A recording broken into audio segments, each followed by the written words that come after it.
میدونستین که یه اشتباه ساده ممکنه باعث بشه بچه‌ها از ریدینگ خسته بشن؟ خیلی از مامان باباها وقتی با بچه‌ها تمرین ریدینگ انجام میدن توی خونه، فقط از بچه‌ها میخوان که متن رو با صدای بلند بخونن.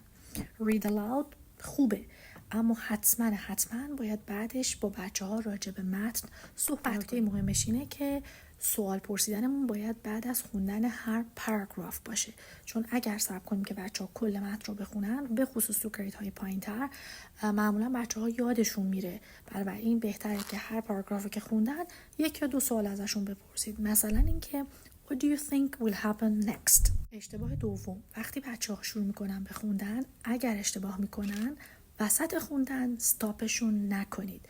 به جای اینکه بهشون بگید No, that's not correct. No, it's wrong. باید بهشون بگید That's great. Let's try it this way.